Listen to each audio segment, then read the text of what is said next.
नमस्कार साथियों, उपासना यस में आप सभी का स्वागत है। आज के सेशन में हम लोग करंट अफेयर्स जून 2021 के टॉप 30 एमसीक्यूज को डिस्कस करेंगे। तो साथियों, यदि आप हमारे चैनल पर नए व्यूअर हैं तो सबसे पहले चैनल को सब्सक्राइब कर लीजिए। इसके साथ ही बेल आइकन को भी प्रेस कर लीजिए, जिससे आपको हमारे आने वाले सभी वीडियो की नोटिफिकेशन मिल सके। तो आइए हम लोग आज के सेशन की शुरुआत करते हैं। आज के सेशन का पहला एमसीक्यू है, विश्व पर्यावरण दिवस के संदर्भ में निम्नलिखित कथनों पर विचार कीजिए। पहला है, इसकी शुरुआत संयुक्त राष्ट्र सभा द्वारा वर्ष 1972 में स्टॉकहोम सम्मेलन में की गई थी। दूसरा है, ये प्रतिवर्ष 5 जून को मनाया जाता है। तीसरा है, इस दिवस की वर्ष 2021 की थीम पारिस्थितिकी तंत्र की बहाली है। अब आपको बताना है उपयुक्त कथनों में से कौन सा से सही है या है। आपको ऑप्शंस दिए जा रहे हैं। ए ऑप्शन केवल 1, बी केवल 2 और 3, सी केवल 2 और डी 1, 2 और 3 यानी सभी। तो इसका सही जवाब है डी ऑप्शन, यानी विश्व पर्यावरण दिवस के संदर्भ में दिए हुए सभी कथन सत्य हैं। अगला सवाल है, एमबी टैग के संदर्भ में निम्नलिखित कथनों पर विचार कीजिए। पहला, ये इंटरनेट ऑफ थिंग्स पर आधारित एक डिवाइस है। दूसरा, ये कोल्ड चेन प्रबंधन के लिए तापमान डेटा लॉगर है। अब आपको बताना है उपयुक्त कथनों में से कौन सा से सही है या है। आपको ऑप्शन दिए जा रहे हैं। ऑप्शन केवल 1, बी केवल 2, सी 1 और 2 दोनों, डी ना तो 1 और ना ही 2। तो इसका सही जवाब है सी ऑप्शन, यानी एमबी टैग के बारे में दिए हुए दोनों कथन सत्य हैं। अगला सवाल है, एक देश एक मानक मिशन के संदर्भ में निम्नलिखित कथनों पर विचार कीजिए। पहला, इसकी शुरुआत देश में गुणवत्तापूर्ण उत्पादों को सुनिश्चित करने के लिए की गई है। दूसरा, इस मिशन को भारतीय मानक ब्यूरो द्वारा लॉन्च किया गया है। अब आपको बताना है उपयुक्त कथनों में से कौन सा से सही है या है। आपको ऑप्शंस दिए जा रहे हैं। ए ऑप्शन केवल 1, बी केवल 2, सी 1 और 2 दोनों, डी ना तो 1 और ना ही 2। तो इसका सही जवाब है सी ऑप्शन, यानी दिए हुए दोनों कथन सत्य हैं। अगला सवाल है, निम्नलिखित कथनों पर विचार कीजिए। पहला, बाल स्वराज पोर्टल राष्ट्रीय बाल अधिकार संरक्षण आयोग द्वारा विकसित किया गया है। दूसरा, राष्ट्रीय बाल अधिकार संरक्षण आयोग महिला एवं बाल विकास मंत्रालय के प्रशासनिक नियंत्रण के तहत एक सांविधिक निकाय है। अब आपको बताना है उपयुक्त कथनों में से कौन सा से सही है या है। आपको ऑप्शन दिए जा रहे हैं। ए ऑप्शन केवल 1, बी केवल 2, सी 1 और 2 दोनों, डी ना तो 1 और ना ही 2। तो इसका सही जवाब है सी ऑप्शन। अगला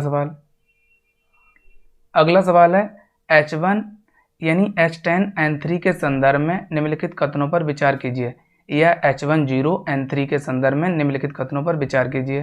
पहला है, ये इन्फ्लुएंजा ए वायरस का एक उपप्रकार है जिसे आमतौर पर बर्ड फ्लू वायरस के रूप में जाना जाता है। दूसरा, ये जानवरों में श्वसन कणों से हो सकता है। अब आपको बताना है उपयुक्त कथनों में से कौन सा से सही है या है। ए केवल 1, बी केवल 2, सी 1 और 2 दोनों, डी ना तो 1 और ना ही 2।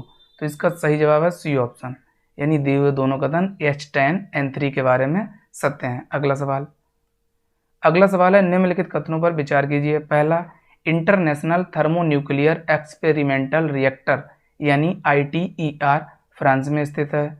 दूसरा, चीन का प्रायोगिक उन्नत सुपर कंडक्टिंग टोकामक ITER एक हिस्सा है।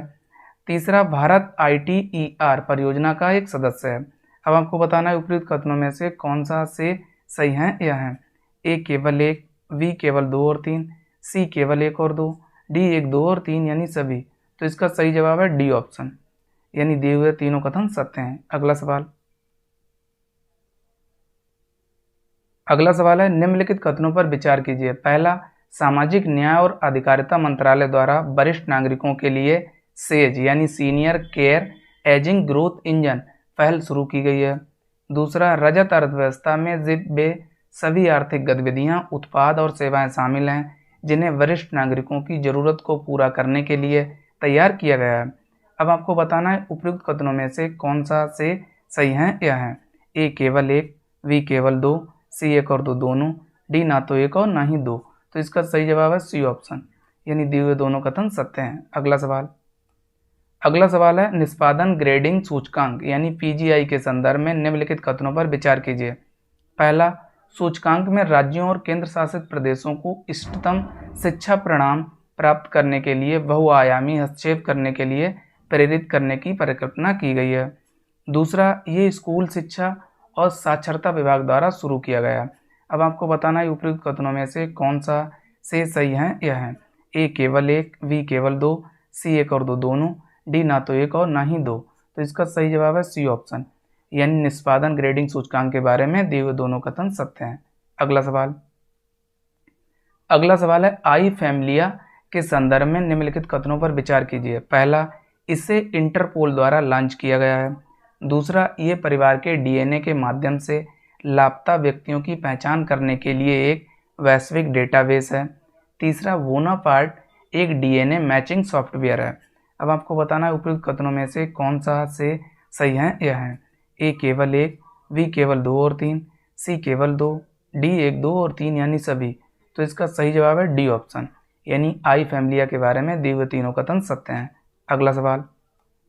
अगला सवाल है सी स्नॉट के संदर्भ में निम्नलिखित कथनों पर विचार कीजिए। पहला, ये समुद्री श्लेष्मा है जो एक गाढ़ा और चिपचिपा पदार्थ है। दूसरा, ये तब बनता है जब शैवाल पोषक तत्वों से भरे होते हैं। तीसरा, ये मछली आबादी और कोरल के लिए हानिकारक है। अब आपको बताना है उपयुक्त कथनों में से कौन सा से सही है। यह है ए केवल एक और दो, बी केवल दो, सी केवल एक और तीन, डी एक दो और तीन यानी सभी। तो इसका सही जवाब है डी ऑप्शन, यानी सी स्नॉट के बारे में दिए हुए तीनों कथन सत्य हैं। अगला सवाल है हाल ही में समाचारों में रहा ऑपरेशन पेंजिया यानी 14 किससे संबंधित है। ए भारत और ब्रिटेन के बीच संयुक्त सैन्याभ्यास से, बी चक्रवात के दौरान अरब सागर में फंसे भारतीयों के लिए बचाव अभियान से या बचाव अभियान चलाया गया, सी उत्तर पूर्वी भारत में उग्रवाद को रोकने के उपाय से, और डी नकली दवाओं और उत्पादों की ऑनलाइन बिक्री को बाधित करने के प्रयास से। तो इसका सही जवाब है डी ऑप्शन, यानी ऑपरेशन पेंजिया 14 या 14 ये आपको याद रखना नकली दवाओं और उत्पादों की ऑनलाइन बिक्री को बाधित करने के प्रयास से संबंधित है। अगला सवाल है निम्नलिखित कथनों पर विचार कीजिए। पहला, international centre for integrated mountain development Hindu Kush Himalayan के क्षेत्र के लोगों के लिए काम कर रहा है। दूसरा, ICIMOD नेपाल के काठमांडू में स्थित है। अब आपको बताना है उपयुक्त कथनों में से कौन सा से सही है। यह है ए केवल एक, बी केवल दो, सी एक और दो दोनों, डी ना तो एक और ना ही दो। तो इसका सही जवाब है सी ऑप्शन, यानी दिए हुए दोनों कथन सत्य हैं। अगला सवाल है ग्लोबल लेबिलिटी रैंकिंग के संदर्भ में निम्नलिखित कथनों पर विचार कीजिए। पहला, ये इकोनॉमिस्ट इंटेलिजेंस यूनिट यानी EIU द्वारा प्रकाशित एक वार्षिक मूल्यांकन है। दूसरा, 2021 में ऑकलैंड इस रैंकिंग में शीर्ष पर है। अब आपको बताना है उपयुक्त कथनों में से कौन सा से सही है। यह है ए केवल एक, बी केवल दो, सी एक और दो दोनों, डी ना तो एक और ना ही दो। तो इसका सही जवाब है सी ऑप्शन, यानी ग्लोबल लिवेबिलिटी रैंकिंग के संदर्भ में दिए हुए दोनों कथन सत्य हैं। अगला सवाल है एनविजन मिशन के संदर्भ में निम्नलिखित कथनों पर विचार कीजिए। पहला, मिशन का नेतृत्व नासा के योगदान से यूरोपीय अंतरिक्ष एजेंसी यानी ESA द्वारा किया जा रहा है। दूसरा, ये शुक्र ग्रह के वायुमंडल का अध्ययन करेगा और उसकी सतह संरचना का विश्लेषण करेगा।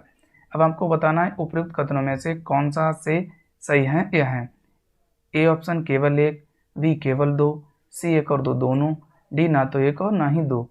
तो इसका सही जवाब है सी ऑप्शन, यानी दिए हुए दोनों कथन एनविजन मिशन के संदर्भ में सत्य हैं। अगला सवाल है हाल ही में चर्चा में रहा संयुक्त राष्ट्र महासभा का संकल्प 75/260 यानी 75/260 किससे संबंधित है। ए ऑप्शन HIV या एड्स पर प्रतिबद्धता की घोषणा का कार्यान्वयन से, बी आतंकवादी कृत्यों के कारण अंतर्राष्ट्रीय शांति और सुरक्षा के लिए खतरे से, सी फिलिस्तीनी शरणार्थियों के लिए वापसी के अधिकार से, और डी नरसंहार के अपराध की रोकथाम और सजा से। तो इसका सही जवाब है ए ऑप्शन, यानी HIV या एड्स पर प्रतिबद्धता की घोषणा के कार्यान्वयन से। अगला सवाल है कृषि मशीनीकरण योजना पर उप मिशन के संबंध में निम्नलिखित कथनों पर विचार कीजिए। पहला, ये कृषि और किसान कल्याण मंत्रालय द्वारा शुरू किया गया है। दूसरा, इस योजना के तहत विभिन्न प्रकार के कृषि उपकरण और मशीनरी की खरीद के लिए पूर्वोत्तर भारतीय राज्यों को 100% सब्सिडी प्रदान की जाती है। तीसरा, CHC फार्म मशीनरी किसानों के कल्याण के लिए इस योजना के तहत विकसित एक मोबाइल ऐप का नाम है। अब आपको बताना है उपयुक्त कथनों में से कौन सा से सही है यह है। ए केवल 1 और 2, बी केवल 2, सी केवल 1 और 3, डी 1, 2 और 3 यानी सभी। तो इसका सही जवाब है डी ऑप्शन, यानी कृषि मशीनीकरण योजना पर उपमिशन के संदर्भ में दिए हुए तीनों कथन सत्य हैं। अगला सवाल है, हाल ही में चर्चा में रहा न्यू शेफर्ड है। ए ऑप्शन, नई तकनीक जो भेड़ों की उत्पादकता बढ़ाने में मदद करेगी। बी, एक रॉकेट प्रणाली जिसे अंतरिक्ष यात्रियों को अंतरिक्ष में ले जाने के लिए डिजाइन किया गया है। सी, सौर ऊर्जा से चलने वाला एक अमेरिकी लड़ाकू विमान। डी, नासा द्वारा नवीनतम खोजा गया एक एक्सोप्लैनेट। तो इसका सही जवाब है बी ऑप्शन, यानी एक रॉकेट प्रणाली जिसे अंतरिक्ष यात्रियों को अंतरिक्ष में ले जाने के लिए डिजाइन किया गया है। अगला सवाल है, जल जीवन मिशन शहरी के संदर्भ में निम्नलिखित कथनों पर विचार कीजिए। पहला, ये आवास और शहरी मामलों के मंत्रालय के तहत एक पहल है। दूसरा, इसका उद्देश्य सभी वैधानिक कस्बों में कार्यात्मक नलों के माध्यम से सभी घरों में पानी की आपूर्ति का सार्वभौमिक कवरेज प्रदान करना है। अब आपको बताना है उपयुक्त कथनों में से कौन सा से सही है यह है। ए केवल 1, बी केवल 2, सी 1 और 2 दोनों, डी ना तो 1 और ना ही 2। तो इसका सही जवाब है सी ऑप्शन, यानी जल जीवन मिशन शहरी के संदर्भ में दिए दोनों कथन सत्य हैं। अगला सवाल है, ई कचरे के प्रबंधन के संदर्भ में निम्नलिखित कथनों पर विचार कीजिए। पहला, ई कचरा प्रबंधन नियम 2016 भारत में विस्तारित उत्पादक उत्तरदायित्व को लागू करता है। दूसरा, बेसल कन्वेंशन के COP9 में अपनाई गई नैरोबी घोषणा का उद्देश्य इलेक्ट्रॉनिक कचरे का पर्यावरण के अनुकूल प्रबंधन बनाना था। अब आपको बताना है उपयुक्त कथनों में से कौन सा से सही है यह है। ए केवल 1, बी केवल 2, सी 1 और 2 दोनों, डी ना तो 1 और ना ही 2। तो इसका सही जवाब है सी ऑप्शन। अगला सवाल है, निम्नलिखित कथनों पर विचार कीजिए। पहला, TNI पृथ्वी की निचली कक्षा में स्थित चीन का अपना अंतरिक्ष स्टेशन मॉड्यूल है। दूसरा, चीन तीसरा देश है जिसने स्वयं का मानव मिशन अंतरिक्ष में भेजा है। अब आपको बताना है उपयुक्त कथनों में से कौन सा से सही है यह है। ए केवल 1, बी केवल 2, सी 1 और 2 दोनों, डी ना तो 1 और ना ही 2। तो इसका सही जवाब है सी ऑप्शन, यानी दिए हुए दोनों कथन सत्य हैं। अगला सवाल है, राष्ट्रीय कैरियर सेवा यानी NCS के संबंध में निम्नलिखित कथनों पर विचार कीजिए।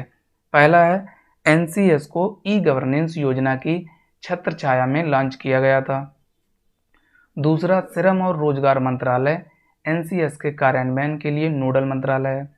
अब आपको बताना है उपयुक्त कथनों में से कौन सा से सही है यह है। ए केवल 1, बी केवल 2, सी 1 और 2 दोनों, डी ना तो 1 और ना ही 2। तो इसका सही जवाब है सी ऑप्शन, यानी राष्ट्रीय कैरियर सेवा के बारे में दिए दोनों कथन सत्य हैं। अगला सवाल है, निम्नलिखित में से कौन सा कथन शेड यानी शेयर्ड अवेयरनेस एंड डी कॉन्फ्लिक्शन पहल का सबसे अच्छा वर्णन करता है। ए ऑप्शन, ये अदन की खाड़ी में भारतीय नौसेना और यूरोपीय संघ नौसेना बल द्वारा आयोजित एक नौसैनिक अभ्यास है। वी, ये विश्व खाद्य कार्यक्रम के चार्टर के तहत तैनात जहाज़ों की सुरक्षा हेतु एक अंतर्राष्ट्रीय संधि है। सी, ये भारतीय नौसेना सूचना संलयन केंद्र हिंद महासागर क्षेत्र और समुद्री सुरक्षा केंद्र हॉर्न ऑफ अफ्रीका क्षेत्र के बीच एक आभासी सूचना साझाकरण अभ्यास है। और डी, ये बहरीन में आयोजित एक अंतर्राष्ट्रीय ऑपरेशनल काउंटर पायरेसी प्लेटफॉर्म है। तो इसका सही जवाब है डी ऑप्शन, ये आपको याद रखना है, यानी ये बहरीन में आयोजित एक अंतर्राष्ट्रीय ऑपरेशनल काउंटर पायरेसी प्लेटफॉर्म है। अगला सवाल है, निम्नलिखित कथनों पर विचार कीजिए। पहला, मधुबन गाजर की एक फोर्टिफाइड, यहाँ पे आप लिख लीजिए गाजर की एक फोर्टिफाइड गाजर किस्म है जिसमें उच्च लौह सामग्री होती है। दूसरा, CR धान 315 चावल की एक फोर्टिफाइड किस्म है जिसमें जिंक की मात्रा अधिक होती है। अब आपको बताना है उपयुक्त कथनों में से कौन सा से सही है यह है। ए केवल 1, बी केवल 2, सी 1 और 2 दोनों, और डी ना तो 1 और ना ही 2। तो इसका सही जवाब है सी ऑप्शन, यानी दिए दोनों कथन सत्य हैं। अगला सवाल है, निम्नलिखित कथनों पर विचार कीजिए। पहला, संयुक्त राष्ट्र महासभा के 69वें सत्र के दौरान भारत द्वारा अंतर्राष्ट्रीय योग दिवस का विचार प्रस्तावित किया गया था। दूसरा, योग विश्व ऐप स्वास्थ्य संगठन और आयुष मंत्रालय का एक सहयोगी प्रयास है। तीसरा, भारत में योग प्रशिक्षकों को प्रधानमंत्री कौशल विकास योजना पहल के माध्यम से प्रशिक्षित किया जाता है। अब आपको बताना है उपयुक्त कथनों में से कौन सा से सही है। यह है ए केवल एक, बी केवल 2 और 3, सी केवल 1 और 3, डी 1, 2 और 3 यानी सभी। तो इसका सही जवाब है डी ऑप्शन, यानी दिए हुए तीनों कथन सत्य हैं। अगला सवाल है निम्नलिखित कथनों पर विचार कीजिए। पहला, टैक्स इंस्पेक्टर्स विदाउट बॉर्डर्स संयुक्त राष्ट्र विकास कार्यक्रम यानी यूएनडीपी और आर्थिक सहयोग एवं विकास संगठन अर्थात ओईसीडी की एक संयुक्त पहल है। दूसरा, TIWV पहल अंतर्राष्ट्रीय कराधान और हस्तांतरण मूल्य निर्धारण के क्षेत्र में केंद्रित है। अब आपको बताना है उपयुक्त कथनों में से कौन सा से सही है। यह है ए केवल 1, बी केवल 2, सी 1 और 2 दोनों, डी ना तो 1 और ना ही 2। तो इसका सही जवाब है सी ऑप्शन, यानी दिए दोनों कथन सत्य हैं। अगला सवाल है हाल ही में समाचारों में रहा एग्री स्टेक है। ए ऑप्शन जलीय कृषि उत्पादों के लिए एक प्रमाणन योजना, बी श्रमिकों के नौकरियों या कौशल माप हेतु एक पोर्टल, सी किसानों और कृषि क्षेत्र पर केंद्रित डेटाबेस और देश में प्रत्येक भूखंड के लिए एक पहचान संख्या। तो इसका सही जवाब है सी ऑप्शन, यानी किसानों और कृषि क्षेत्र पर केंद्रित डेटाबेस। अगला सवाल है निम्नलिखित युग्मों पर विचार कीजिए। इधर दे रखा है आपको एमएसएमई क्षेत्र को बढ़ावा देने की पहल और इधर उसका विशिष्ट उद्देश्य। पहला है उद्यम पंजीकरण पोर्टल। इसके सामने दे रखा है ये नया पोर्टल देश में एमएसएमई की संख्या पर डेटा एकत्र करने में सरकार की सहायता करता है। दूसरा है एमएसएमई संबंध। यह है केंद्रीय सार्वजनिक क्षेत्र के उद्यमों द्वारा एमएसएमई से सार्वजनिक खरीद के कार्यान्वयन की निगरानी करता है। और तीसरा है एमएसएमई समाधान। ये क्या करता है, ये केंद्रीय मंत्रालयों, विभागों, सीपीएसई, राज्य सरकारों द्वारा विलंबित भुगतान के बारे में सीधे मामले दर्ज करने में सक्षम बनाता है। अब आपको बताना है उपयुक्त युग्मों में से कौन से या से सही सुमेलित हैं। ए केवल 1 और 2, बी केवल 2 और 3, सी केवल 1 और 3, डी 1, 2 और 3 यानी सभी। तो इसका सही जवाब है डी ऑप्शन, यानी दिए हुए सभी युग्म सुमेलित हैं। अगला सवाल है राष्ट्रीय लघु बचत कोष यानी NSSF के संबंध में निम्नलिखित कथनों पर विचार कीजिए। पहला, कोष का प्रशासन आर्थिक मामलों के विभाग द्वारा किया जाता है। दूसरा, राष्ट्रीय लघु बचत कोष निगरानी और निवेश नियम 2001 को भारत के राष्ट्रपति द्वारा संविधान के अनुच्छेद 283 के तहत तैयार किया गया था। तीसरा, NSSF छोटी बचत वाली लेन देन को भारत के समेकित कोष से हटाता है। अब आपको बताना है उपयुक्त कथनों में से कौन सा से सही है। यह है ए केवल 1 और 2, बी केवल 2, सी केवल 1 और 3, डी 1, 2 और 3 यानी सभी। तो इसका सही जवाब है डी ऑप्शन, यानी राष्ट्रीय लघु बचत कोष अर्थात NSSF के संबंध में दिए हुए तीनों कथन सत्य हैं। अगला सवाल है national automotive testing and research and development infrastructure project अर्थात NATRIP के संबंध में निम्नलिखित कथनों पर विचार कीजिए। पहला, नेट्रिप ऑटोमोटिव क्षेत्र में एक पहल है जिसमें भारत सरकार और राज्य सरकारों के प्रतिनिधि शामिल हैं। दूसरा, ये भारी उद्योग मंत्रालय की एक फ्लैगशिप परियोजना है। अब आपको बताना है उपयुक्त कथनों में से कौन सा से सही है। यह है ए केवल 1, बी केवल 2, सी 1 और 2 दोनों, डी ना तो 1 और ना ही 2। तो इसका सही जवाब है सी ऑप्शन, यानी नेट्रिप परियोजना के बारे में दिए हुए दोनों कथन सत्य हैं। अगला सवाल है पायरोस्टेरिया लालजी प्रजाति के संबंध में निम्नलिखित कथनों पर विचार कीजिए। पहला, ये हाल ही में अंडमान द्वीप समूह से खोजी गई काफी फैमिली की एक नई प्रजाति है। दूसरा, IUCN रेड लिस्ट मानदंड में इसे गंभीर संकटग्रस्त यानी क्रिटिकली इंडेंजर्ड प्रजाति की सूची में शामिल किया गया है। अब आपको बताना है उपयुक्त कथनों में से कौन सा से सही है। यह है ए केवल 1, बी केवल 2, सी 1 और 2 दोनों, डी ना तो 1 और ना ही 2। तो इसका सही जवाब है सी ऑप्शन, यानी पायरोस्टेरिया लालजी प्रजाति के संबंध में दिए हुए दोनों कथन सत्य हैं। अगला सवाल है प्रधानमंत्री सूक्ष्म खाद्य उद्योग उन्नयन योजना यानी PMFME के संबंध में निम्नलिखित कथनों पर विचार कीजिए। पहला, ये खाद्य प्रसंस्करण उद्योग मंत्रालय द्वारा शुरू की गई एक केंद्र प्रायोजित योजना है। दूसरा, ये अपनी इकाइयों को अपग्रेड करने की इच्छा रखने वाली मौजूदा व्यक्तिगत सूक्ष्म खाद्य प्रसंस्करण इकाइयों को पात्र परियोजना लागत के 35% पर सब्सिडी का लाभ उठाने में सक्षम बनाता है। अब आपको बताना है उपयुक्त कथनों में से कौन सा से सही है या है। आपको कोड दिए हैं ए केवल एक, बी केवल दो, सी एक और दो दोनों, डी ना तो एक और ना ही दो। तो इसका सही जवाब है सी ऑप्शन, यानी प्रधानमंत्री सूक्ष्म खाद्य उद्योग उन्नयन योजना के संबंध में दिए दोनों कथन सत्य हैं। अगला सवाल है निम्नलिखित कथनों पर विचार कीजिए। पहला, भारत में जैन गार्डन काइजन अकादमी को ह्योगो इंटरनेशनल एसोसिएशन जापान द्वारा समर्थित है। दूसरा, जैन महायान बौद्ध धर्म का एक जापानी स्कूल है।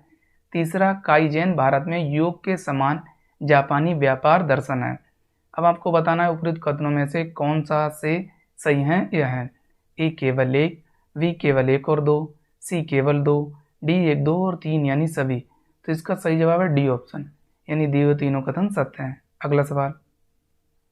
अगला सवाल है और आज के सेशन का अंतिम सवाल, वर्ल्ड ड्रग रिपोर्ट किसके द्वारा प्रकाशित की जाती है। आपको ऑप्शन दिए जा रहे हैं। ए, ड्रग्स और अपराध पर संयुक्त राष्ट्र कार्यालय यानी UNODC द्वारा, बी WHO द्वारा, सी WEF द्वारा और डी IMF द्वारा। तो इसका सही जवाब है ए ऑप्शन, यानी UNODC द्वारा। तो साथियों, आज के सेशन में इतना ही। हम लोग नेक्स्ट सेशन में मिलेंगे। तब तक के लिए आप सभी लोग अपना ध्यान रखिए।